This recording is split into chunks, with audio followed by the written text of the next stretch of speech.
आतिथ्य करण्याचं भाग्य मला प्राप्त हो, माझ्या हाताने मी याला जेवण बनवून वाढावं आणि याची फाशी रद्द व्हावं. आतापर्यंत त्यांनी काय मागितलं होतं? फक्त एक दिवस पुढे ढकलण्यात यावं. परंतु चौथ्या क्रमांकाच्या राजाने काय मागितलं? तर याची फाशी रद्द व्हावं आणि माझ्या हाताने मी जेवण त्याला बनवून वाढावं. मग राजा आतापर्यंत तिन्ही राण्याने पंचपक्वान्नाचं भोजन वाढलं, परंतु या चौथ्या क्रमांकाच्या राणीनं साधी भाजी भाकरीचं जेवण तयार केलं. आणि या चारही राणीचं मागणं झाल्यानंतर पुन्हा एक दिवस त्याला दरबारामध्ये बोलावून घेतलं. त्याला विचारलं, बाबा तुला चारही राणीने तुझा आदर सत्कार केला, आदरातिथ्य केलं, तुला सांग कोणी आदरातिथ्य केलं तुला बरं वाटलं? त्याने मला खरं सांगू का महाराज, जोपर्यंत माझी फाशीची शिक्षा होती तोपर्यंत काही दिलं तर मला काही गोड लागत नव्हतं. मला काय दिसत होतं? मृत्यू समोर यमच दिसत होता. गुलाबजामुन आणलं तरी त्याच्यात यमच दिसू लागला, मठ्ठा आणला तरी त्याच्यात यमच दिसू लागला, कसलंही ताट समोर आणलं तरी त्याच्यात यमच दिसू लागला, समोर नृत्यांगना नाचत असल्या तरी त्याच्यामध्ये यमच दिसू लागला. मग हे बाकी सगळं बरं वाटेल का? गोड लागेल का? नाही.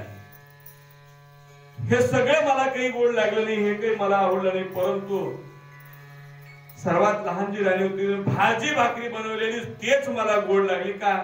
माझी फाशीची शिक्षा रद्द झालेली होती ना. जीवन मुक्त केलं, तसं जीवन मुक्त होण्यासाठी शरण गेलं पाहिजे. शिवाय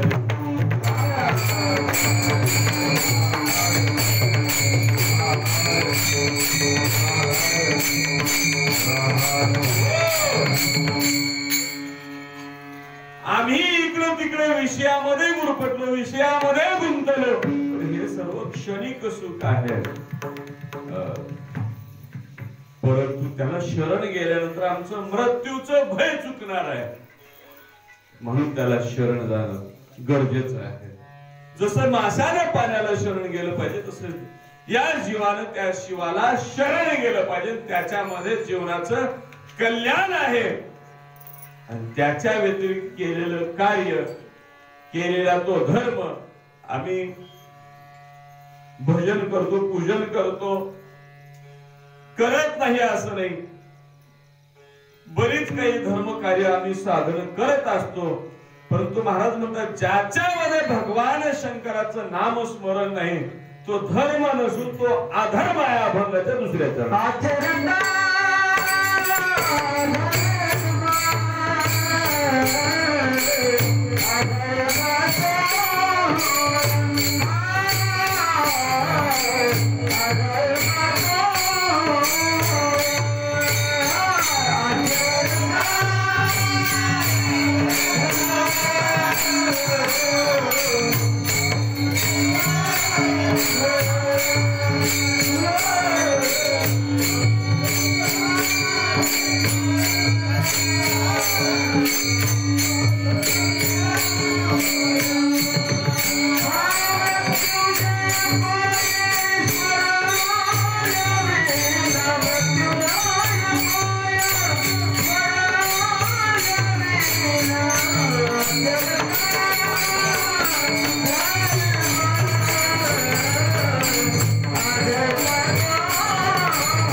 आचरता धर्म अधर्म तो होय मृत्युंजय पाय स्मरण्यावे. ज्याच्यामध्ये भगवान शंकराचं नाम नाही ते धर्म नाही तर तो अधर्म आहे म्हणतात महाराज. कसं? शिवपुराणामध्ये एक दृष्टांत आलेला आहे.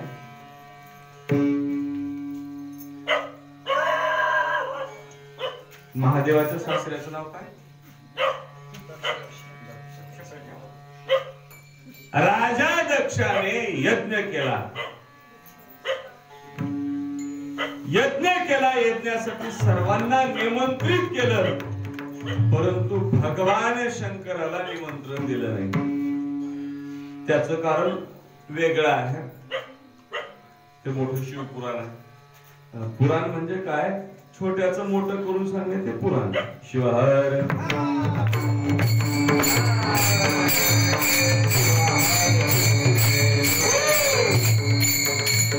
मुग भांडे घासले म्हणले की झालं, संपलं. परंतु भांडे आणले, तिथे ठेवले, साबण लावले, राख लावले, पाणी लावले, त्या पाण्यात लांब करून सांगायचं म्हणजे त्याला पुराण म्हणायचं. शिवपुराणामध्ये मोठी सविस्तर कथा आहे. राजा दक्षाने यज्ञ केला, सर्वांना निमंत्रण दिलं, परंतु भगवान शंकराला निमंत्रण दिलं नाही. योग असा, माता सती विहार करत असताना सोबत तिच्या मैत्रिणी जया विजया सोबत होत्या. सतीनं पाहिलं चंद्र आणि रोहिणी कुठंतरी जात असताना तिने सांगितलं आपल्या मैत्रिणीला, जया विजया तुम्ही जा आणि आपलं दत्त जाऊन चंद्राला विचारा, तो पत्नी सोबत घेऊन सपत्नी कुठं जाताय विचारा म्हटल्यानंतर मैत्रिणीने जाऊन विचारलं चंद्राला. चंद्राने सांगितलं, वा माझ्या सासरवाडीमध्ये फार मोठा यज्ञ चालू आहे आणि त्या यज्ञासाठी आम्ही जात आहोत. म्हटल्यानंतर माता सतीला वाटलं माझ्या माहेरामध्ये यज्ञ चालू आहे, आम्हाला माहित नाही, आम्हाला निमंत्रण नाही, असं कसं होईल. त्याच वेळेस सती भगवान शंकराकडे गेली आणि म्हणू लागली, देवा तुम्हाला माहित आहे राजा दक्षाच्या घरी म्हणजेच माझ्या वडिलांच्या घरी माझ्या माहेरामध्ये फार मोठा यज्ञ चालू आहे. तो चालू आहे, मग आपल्याला काही बातमी मिळाली? आपल्याला काही निमंत्रण मिळालं? भगवान शंकराने सांगितलं आपल्याला काही निमंत्रण वगैरे दिलेलं नाही. तर बाया फार चतुर असतात, ते म्हणले नाही, काहीतरी कामात असतील, काहीतरी विसरले असतील, सांगितले असतील कोणाच्या तर हस्ते. ते म्हणले तसं काहीच नाही. ठीक आहे म्हणलं, जरी सांगितलेलं नसतं, आता वडिलांच्या घरी एवढा मोठा कार्यक्रम म्हटल्यानंतर आपण गेलं पाहिजे. भगवान शंकरांनी सांगितलं, बघ बिना आमंत्रणाचं माहेर जरी असलं तर माहेरला सुद्धा जायचं. जाता की नाही? शिवार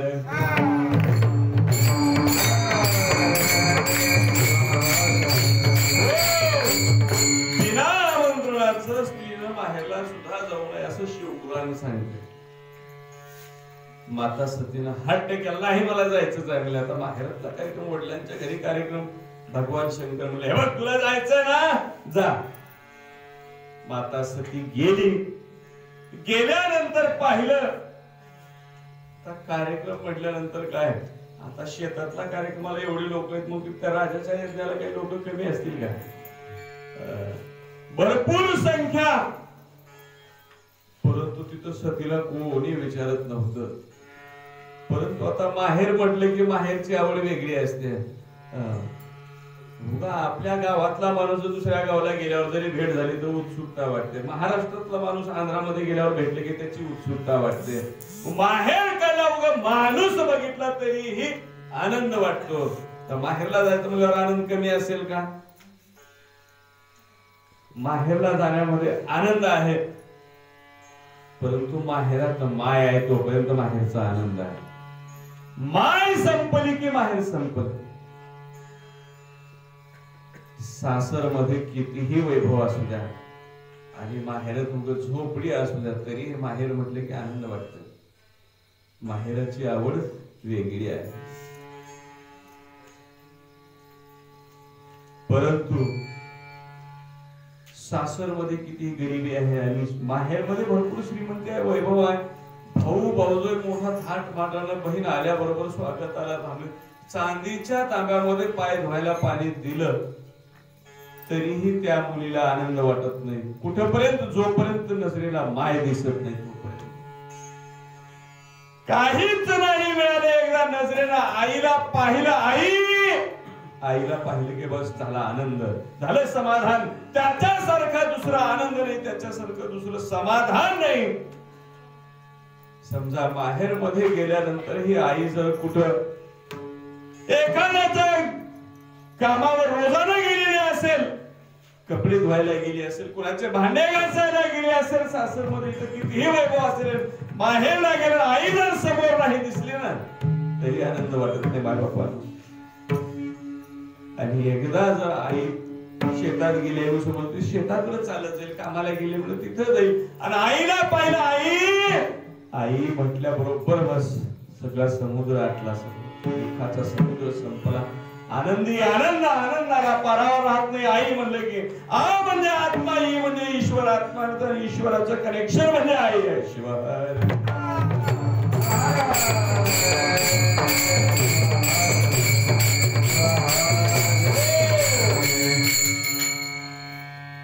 जोपर्यंत माय आहे तोपर्यंतच माहेर, आणि एकदा माय गेली की माहेर संपत. माता सती माहेरी गेली, तिथे गेल्या तिला वाटलं कोणीच जरी नाही विचारलं तरी माझी आई तरी मला विचारेल. आईच्या समोर गेली, तिथे गेल्यानंतर आई सुद्धा विचारत नाही, कोणीच विचारत नाही. तरी पण कसलाच विचार न करता सती यज्ञशाळेमध्ये गेली.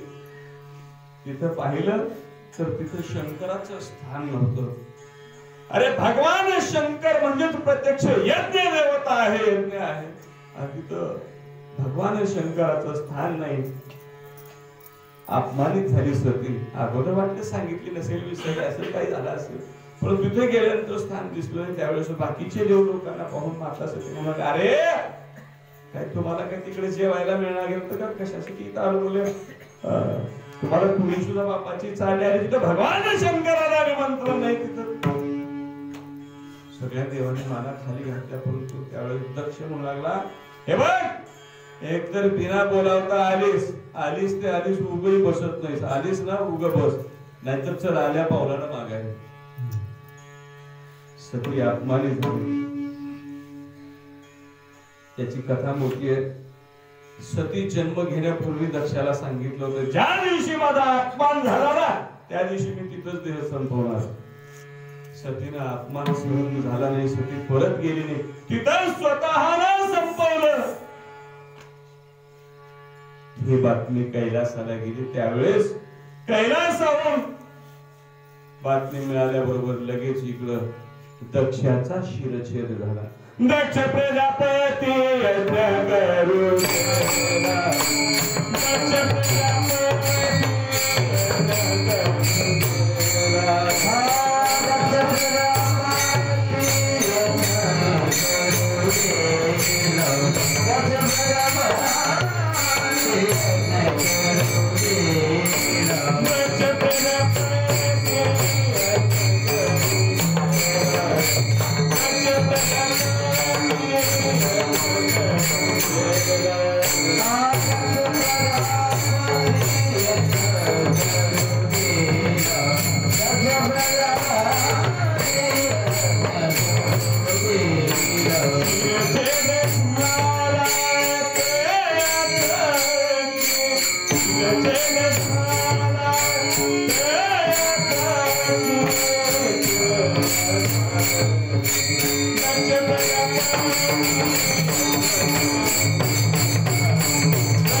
त्याच्यामधून वजाबाकी त्याची केली, त्या दक्षाची अशी अवस्था झाली, तुमचं आमचं कल्याण कसं होईल?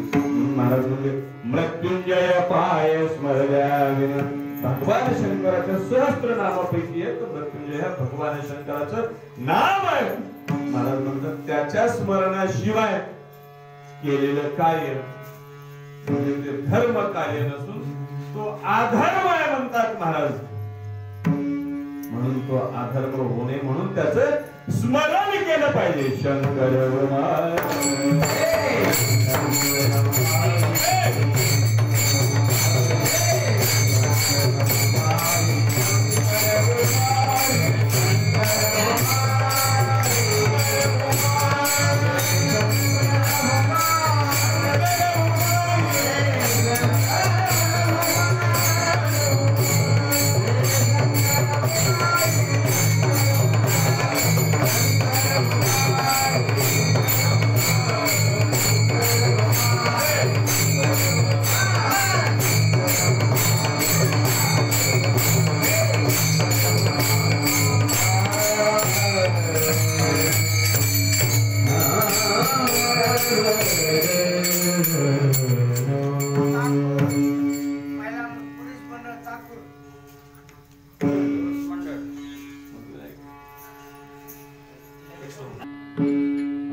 शंकरा शरण गेलिया वाचून नोहेची कल्याण कर्म केल्या आचरता धर्म धर्म तो होय मृत्युंजय पाय स्मरल्या तीर्थ व्रत दान संग योग आचरता भोगन चुकेचे नाना देवतांचे केलिया पूजन अनन्यता तेने नष्ट होय आचरता धर्म धर्म तो होय मृत्युंजय पाय स्मरल्यावे मन्मात्मने जनभरमते चुकती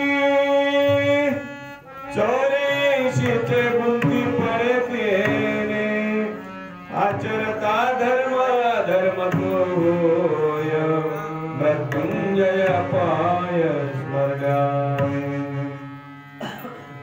मन्मथ माऊली म्हणतात या जीवाचं कल्याण होण्यासाठी त्या शिवाला शरण गेलं पाहिजे त्याच्यामध्ये जीवनाचं कल्याण आहे का भगवान परमात्मा भगवान शिव हा कल्याणकारी आहे जो या जीवाचं कल्याण करतो आणि जो कल्याण करतो त्याच्याकडेच गेलो तर कल्याण होईल शिवदास म्हणे कल्याणदाय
शिवदास म्हणे कल्याणदायक असे माझा एक शिवचितो मला काही म्हणायला येत नाही राजूच्या पुढे म्हणायला जमते की नाही बघा म्हणून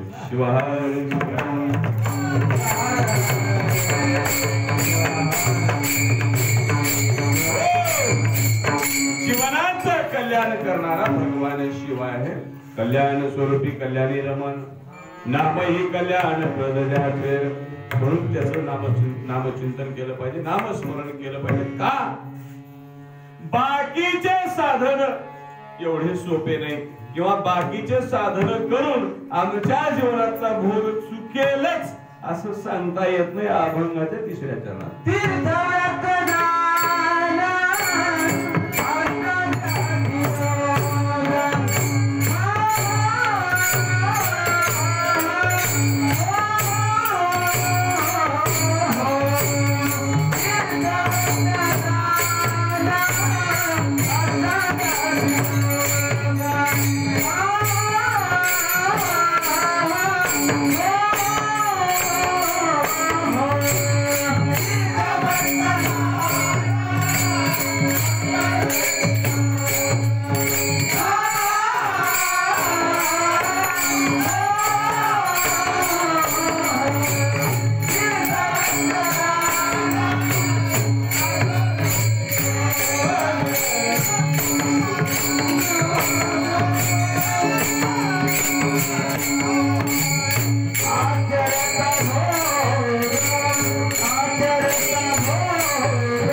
तीर्थव्रतदान अष्टांगादि योग अष्टांगादि योग आचरता भोग न चुकेची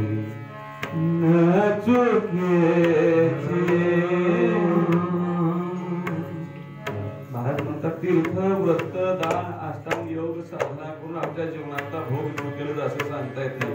का तीर्थ करणंही सोपं नाही, व्रत करणंही सोपं नाही, योग साधना करणं सोपं नाही. कीर्तनात आम्हाला 2 तास बसणं होईल, साधना योग या करणं होईल का नाही. व्रत तर बऱ्याच प्रकारचे व्रत करतात. पैकी खडी साखरचा म्हणजे लवंगाचा कसला कसला आता काय काय खातात. व्रत करणं सोपं नाही, तीर्थ करणं सोपं नाही. योग याग करूनही तुमच्या जीवनातला भोग चुकेलच असं काही सांगता येत नाही. म्हणून त्याच्यासाठी काय केलं पाहिजे, भगवान शंकराला शरण गेलं पाहिजे. एक विध भक्ती एवढं बाकीचं करून मिळेल असं काही नाही. आम्हाला जर समजा आम्ही गंगेची पूजा केली तर ती यमुनेची होऊ शकत नाही, यमुनेची केली तर सरस्वतीची होऊ शकत नाही, परंतु सागराची जर पूजा केली तर सर्वच नद्यांची पूजा होऊ शकते. कसं एक विधा भक्ती सांगितलं महाराज बाबा. एक भगवान शंकराला शरण गेलं की बाकीचं काही करण्याची गरज नाही. आम्ही करत नाही असं नाही, भक्ती करत नाही असं नाही, नामचिंतन करत नाही असं नाही, परंतु आमच्या करण्यातला फरक कोणता आहे. आमचं कसं आहे, सोमवार आलं की महादेवाची पूजा करायचं. बरेच माणसं शिवरात्र आली की शिवरात्र करायची, एकादश आली की एकादश करायचं, वार बदलला की देव बदलला. योग असा 2-4 मित्र पोहायला गेले. पोहायला गेल्यानंतर ती एकाला तेवढं काही पोहता येत नव्हतं, ते बुडायला लागलं. बाकीचे 2-4 म्हणले, त्याने म्हणू लागले वाचवा वाचवा वाचवा. बाकीचे 2-4 म्हणले बाबा तू गणेश मंडळाचा अध्यक्ष, तू गणपतीचा धावा कर, गणपती तुला वाचवतो. हे मला गणपती बाप्पा मला वाचवा. गणपती बाप्पा बी आले ना बाजूला उड्या मारत बसले. ते म्हणलं देवा मला वाचवा, मी बुडला. ते म्हणलं तू असंच केलास की मला पाण्यात टाकून तू नाचत बसलास. शिवाय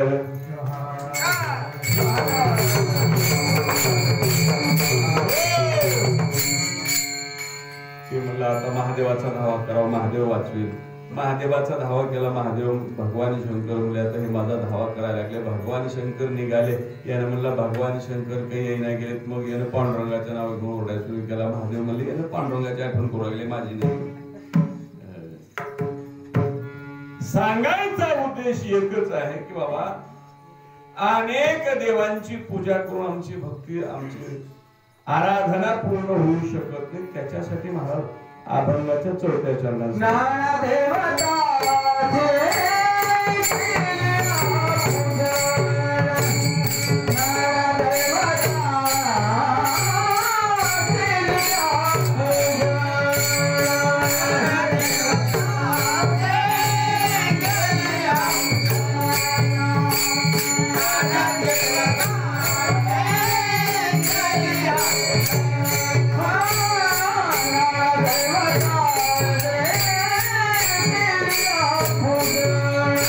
Oh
नाना देवतांचे केली या पूजन अनन्यता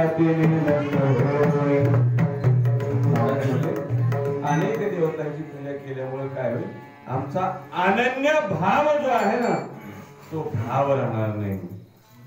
कीर्तन ऐकायचं असते का बघायचं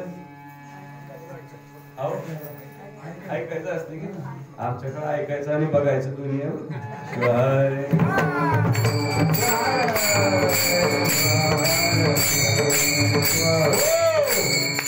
योग असा. एक वेळ महात्मा बसवेश्वर बाहेर खेळत असताना घरामध्ये वडील पूजा करत होते. पूजा करत असताना महात्मा बसवेश्वराने पाहिलं वडील देव पूजा करत होते. देव किती होते ते टोपल्यात बी नाही गेले पाटावर बी बसला गेले होते. बऱ्याच ठिकाणी लोक तीर्थाला कुठे यात्रेला गेले की तिकडून येताना एक देव घेऊन यायचा. कुठे गेलं तिथे तिथून एक देव घेऊन यायचा.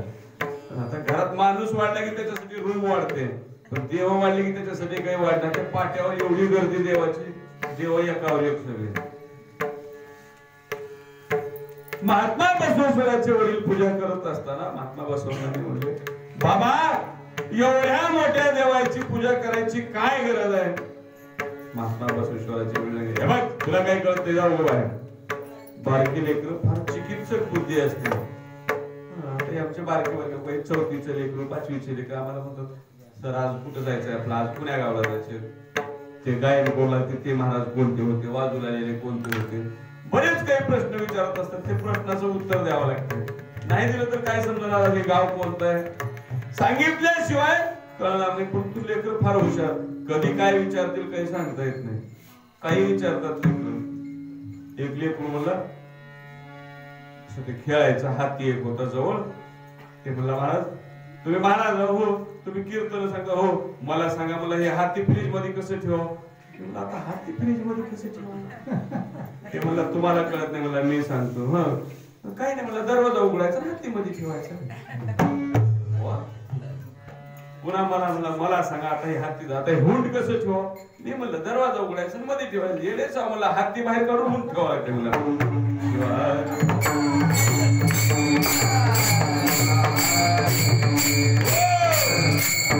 कधी काय विचारते सांगता येत नाही. तसं महात्मा बसवेश्वरांना म्हणले बाबा एवढे मोठे टोपल्यावर देवाची पूजा करायची काय गरज आहे. ते म्हणले तुला काय कळत नाही चल बाबा. महात्मा बसवेश्वरांना खेळत असताना बाहेर अंगणामध्ये पूर्वीच्या काळी खेळ वेगळे होते. आता काही नाही उगा असं करीत बसायचं. रात्राच्या रात्र उजळून चालेल दिवस एका जागी बसल्या ठिकाणी भूक लागणार तहान लागणार. पूर्वी लहानपणी ते गल चेंडू खेळत होतो की नाही गल गली करायचे चेंडू घेऊन तसं महात्मा बसवेश्वरांनी काय केले एक एक खड्डा 10-10 फुटाचा असं 5 खड्डे मोठे मोठे खोदले अंगणामध्ये. ते पाहिलं महात्मा बसवेश्वरांनी म्हणले अरे हे काय केलं तू 10-10 फुटाचे 5 खड्डे म्हणजे त्याचं मोजमाप किती झालं 10-5 फूट. हे जर समज एकच जर खड्डा मारला असता तर पाणी लागलं असते की. महात्मा बसवेश्वरांना म्हणजे मला सुद्धा तेच सांगायचं एवढं टोपलं भराची पूजा करून काय अर्थ नाही. एकाच जर पूजा केली तर नक्कीच भेटला असता. शिवाय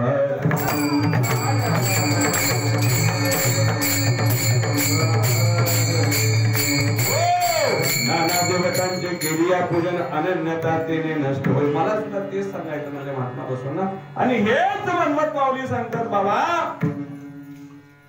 आम्हाला या 84 फेऱ्यामध्ये का फिरावं लागते दुःख का भोगावं लागते. त्याचं कारण असं की आमचं वर्म चुकायला लागले. शेवटी मनमत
प्राप्त होण्याचं कारण काय? या 84 मध्ये फिरण्याचं कारण काय? तर आमचं वर्म चुकायला लागलं. आमचं वर्म चुकायला लागले. कसं चुकायला लागले? सहज सांगतो, एक छोटासा दृष्टांत सांगतो. योगाचा एक मुलगा मुलगी पाहायला गेला.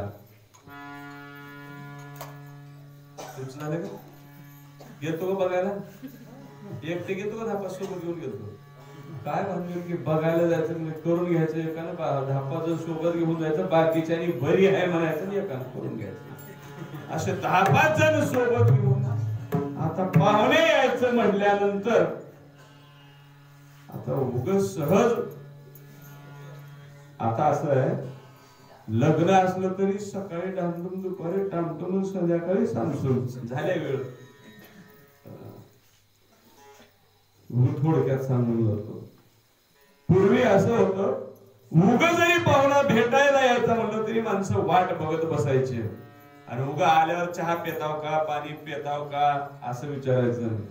आला म्हणलं की जेवण खाणं मुकाम असं राहायचं पूर्वी. आता तसं नाही. आलो पाहुणे आले तर चहा पेताव का, आता काय म्हणाले शिवाय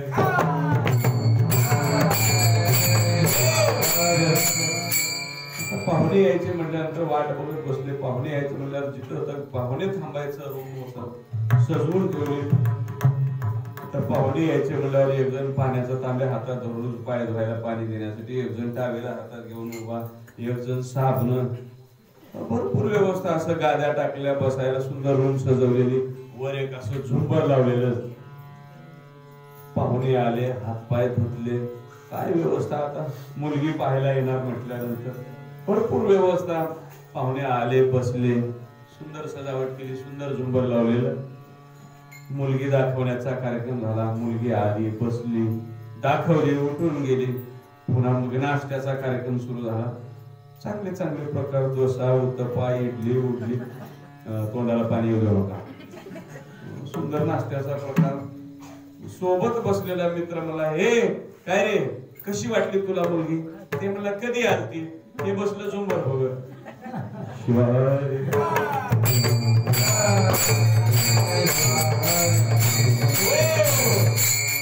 बघायला गेलेलं ते दिलं सोडून बसले हे झुंबर बघत. तसं आमचं झालं म्हणजे मनमत मावली. मनमत म्हणे जन भरमते दुखते धोण्याची जे गुंती पडे ते. ज्याच्यासाठी जन्म झाला त्याचं विस्मरण झालं. विसर पडला म्हणून या दुःख, त्याच्यामुळे सगळं ते दुःख आहे म्हणून विस्मरण झालं. महाराज म्हणले मनमत म्हणे जन वरमते चुकते 84 चे गुंती पडते. म्हणजे 84 फेऱ्यातून बाहेर निघण्यासाठी आता दररोजच सप्ताहामध्ये चालू असतं, शिवपाठ करा, शिवपाठ करा, फेरा चुके येणे. साधं सोपं सांगितलं, एवढंच करायचा. झालेली सेवा संत शिवराय मनमत माऊली, गुरु माऊली, ब्रह्मण नाईक, शिवप्रभू. मी नेहमी सांगत असतो, वेळ फार महत्वाची असते, वेळेला महत्व दिलं पाहिजे. वेळ चुकली की जमत नाही. आमच्या पेटी मास्तर मस्त घड्याळाला बघू लागले, मला आता कळाला आपला वेळ संपले. भानगड अशी आहे, प्रपंचामध्ये कधी समाप्ती नाही आहे का? कधी या दिवशी या घराचा गृहप्रवेश, पुन्हा बाहेर निघायचं काही नाही, या दिवशी या दुकानचा भव्य शुभारंभ काही बंद करण्यात आहे का नाही. परंतु आमच्याकडे कसं आहे, 9 वाजता सुरुवात, 11 वाजता समाप्त. या दिवशी सुरुवात, या दिवशी सांगण्यात आमच्याकडे परमार्थात समाप्ती आहे. आमचं लक्ष समाप्तीकडेच राहतंय. असो झालेली सेवा संत शिरोमणी मनमत माऊली, गुरु माऊली, ब्रह्मांडाई, गीत जमलेले सर्व श्रोते तुम्ही महेशांच्या मूर्ती